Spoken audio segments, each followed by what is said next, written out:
मुलांसाठी सांगत होतो, हे बरेचसे मुलं कमिटमेंट करतात, येस मला करायचं मला करायचं, येस 100% करायचं आहे. वडिलांना आईला पण वाटतं लेकरांनी करावं. कमिटमेंट करणं लेकरं पाहिले मी, पण त्याच्या पुढचा पॉईंट आहे, पासवर्डचा दुसरा शब्द लिहून ठेवा, आणि तो शब्द आहे कन्सिस्टन्सी. पहिला शब्द सांगितला मी कमिटमेंट, आणि दुसरा शब्द सांगतो मी कन्सिस्टन्सी. पहिला शब्द पण सी पासून सुरू होतोय आणि दुसरा शब्द पण सी पासून सुरू होतोय. कन्सिस्टन्सी म्हणजे सातत्य. काय होतं माहिती आहे का, तयारी करतात सगळे, त्यात काही शंका नाही आहे. आम्हाला मोठा माणूस आहे सगळ्यांना वाटतं, पण 1-2 दिवस अभ्यास करून मोठा माणूस होत नसतो. 8 दिवस अभ्यास करायचा. आज लहाने सरांचं भाषण ऐकलं, उद्यापासून अभ्यासाला लागले, पण 8 दिवसानंतर गेला मूड सगळाच. ते भाषणही गेलं, मुडे गेला आणि सगळंच गेलं. मग परीक्षा जवळ आली, हो हो हा हा हा आता काय म्हणजे अशी माणसं मोठी होत नाहीत. दररोज सातत्यानं थोडा थोडा थोडा थोडा अभ्यास केला, थोडा थोडा वर्षभर, की ती माणसं मोठी होतात. तुम्हाला मी सांगतो, मी MBBSच्या शेवटच्या वर्षाला होतो अंबेजोगाईमध्ये, आणि मी वर्षभर अभ्यास करणारा प्राणी आहे. मी फक्त सांगतोय असं नाही, मी प्रत्यक्ष केल्यानंतर सगळ्या गोष्टी तुम्हाला सांगतोय. आणि मी कधीच परीक्षे दिवशी अभ्यास नाही करायचा. तुम्हाला सगळ्या लेकरांना पण सांगतो, परीक्षेच्या दिवशी अभ्यास. आता परीक्षेच्या हॉलमध्ये एंट्री करायची आहे आणि बाहेर ते पुस्तक घेऊन हो हो हो. अरे तुम्हाला सांगतो मुलांनो, की परीक्षेच्या 15-20 मिनिटं बाहेर त्या हॉलच्या तुम्ही जेव्हा पुस्तक वाचून उघडून बघता ना, तुम्हाला पाठ असलेल्या गोष्टी वाटतात की हे मी आयुष्यात एकदा पण वाचलं नाही. कारण तिथं टेन्शन असतं, तिथं वाचायचं नसतं. हे तुम्हाला कळलंच नाही आहे. अभ्यास हा वर्षभर सातत्यानं करायचा आणि परीक्षेला वेगळ्या स्टाईलनं जायचं असतं.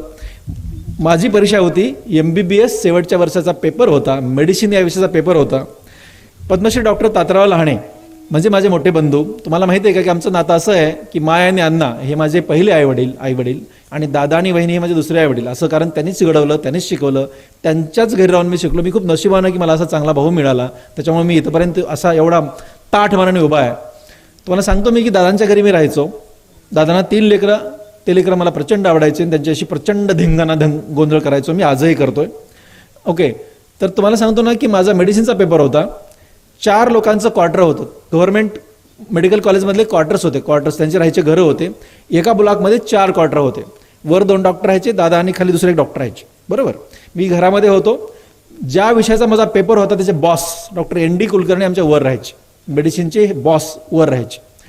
मी सकाळी 8 वाजता घरी आलोय. त्या दिवशी मेडिसिनचा पेपर आहे. बघा मुलांना तुम्हाला सांगतोय मी, आणि माझा धिंगाणा सुरू आहे घरामध्ये. धिंगाणा सुरू आहे. पेपर आहे 10 वाजता आणि 8 वाजता मी धिंगाणा करतोय. धिंगाणा म्हणजे काय, त्या घराचे काच फुटतील एवढा धिंगाणा सुरू आहे आमचा. ठीक आहे, तेवढ्यामध्ये डॉक्टर ND कुलकर्णींनी बेल वाजवली. दरवाजा वहिनीने काढला. विठ्ठल आहे का? हो आहे. काय करतोय आता, काय करतोय काय सांगावं. मेडिसिनचा पेपर आहे, काय करतोय याचं उत्तरच नाही वहिनीकडे. वहिनी गप्प बसल्या की मध्ये आल्या आणि मला म्हटल्या ND सर आलेत, तुम्हाला बोलवत आहेत. आता काही खरं नाही. आता ND सर आलेत म्हणल्यानंतर मी आपला ND सर बाहेर गेलो, दरवाजाला गेलो. Sir good morning sir. Vitthal paper आहे आज? हो सर. तयारी झाली? हो सर. हे सगळं खोटं, उगी असं बॉसला उगी बरं वाटावं म्हणून सगळं. मग काय करतोय? काही नाही सर. कितीचा पेपर आहे? 10 वाजता सर.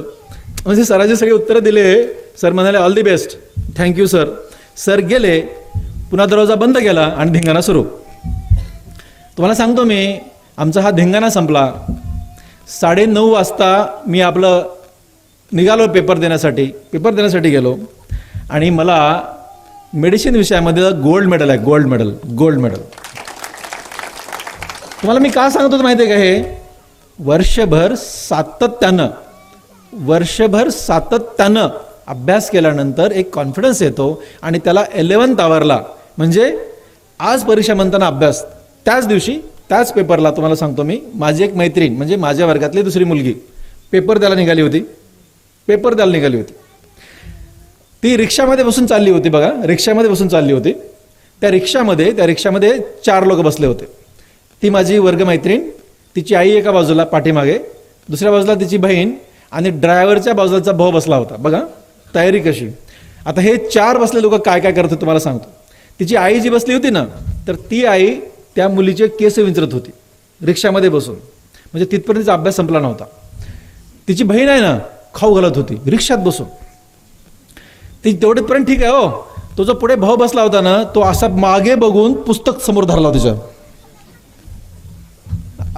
अरे 15 मिनिटाचं पुस्तक वाचून तुमचं काय होणार आहे पोरांनो.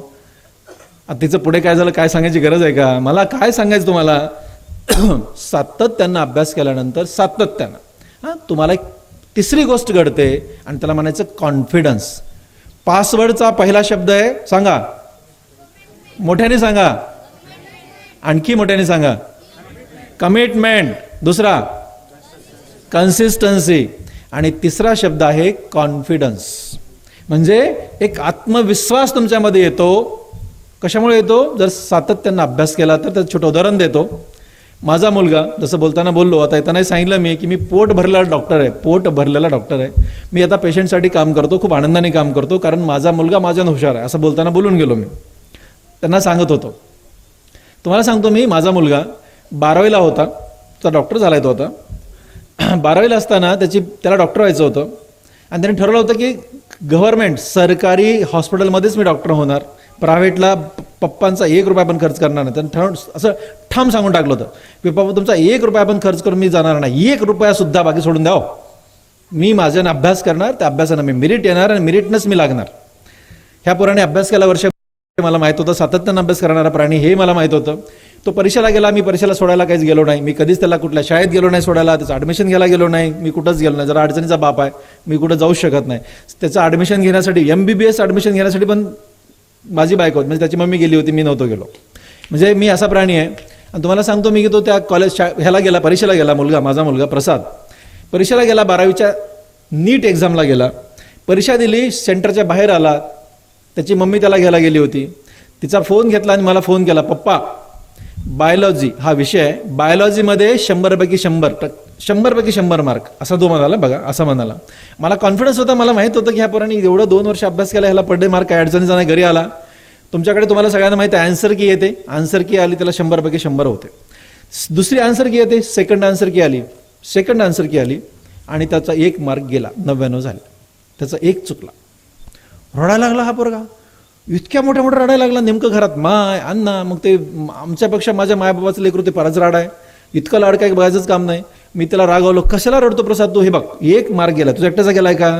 जेवढ्या मुलांनी तुझ्यासारखं उत्तर दिलं ते सगळ्यांचा गेला, त्याच्यामुळे याच्यावर चर्चा करायची नाही. आणि 1 मार्क झाल्याने तुझं काय होतं का फरक? तुला बेस्टमधलं बेस्ट, चांगल्यातलं चांगलं गव्हर्नमेंट मेडिकल कॉलेज मिळतंय, काय पाहिजे? पप्पा तसं नाही हो, माझ्याकडे 12 प्रूफ आहेत की माझं बरोबर आहे आणि हे का चूक केलं हे बघ. म्हणलं यातलं मला कळत नाही, आता आपलं काही करायचं नाही, याच्यावर काही चर्चा नाही.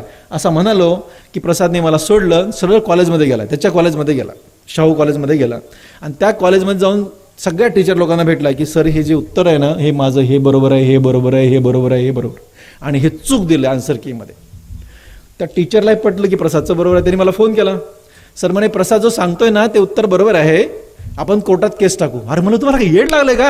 म्हणजे तुम्ही काय बोलता, तुम्हाला कळतं का? 1 मार्क गेलाय, बरं त्या मार्काने जर त्याला खरंच फरक पडत असताना आपण सर्व केलं पण असतं. त्याला खूप छान मार्क आहेत आणि त्याला खूप चांगल्या ठिकाणी मिळतं, संपला विषय, मला उगीच असे कुठे नाही करायचे असं म्हणलं की त्या प्रिन्सिपलने फोन ठेवून दिला आणि त्याला लक्षात आलं की ह्या माणसाला काही इंटरेस्ट नाही आहे. त्यांनीच कोर्टात केस टाकली. 1 मार्कासाठी. एक देशातल्या 12 लोकांची समिती तयार झाली, 12 लोकांची समिती बसली आणि त्या सगळ्यांनी हे उत्तर बरोबर आहे का नाही ते चेक केलं आणि ह्या 12 लोकांनी उत्तर दिलं की प्रसाद लहानेचं उत्तर बरोबर आहे आणि त्याला पुन्हा 100 मार्क, आणि त्याला पुन्हा 100पैकी 100 मार्क पडले. याला म्हणायचा कॉन्फिडन्स, याला म्हणायचा विश्वास. हा कधी येतो? कमिटमेंट ज्यांची आहे, कन्सिस्टन्सी ज्यांची आहे,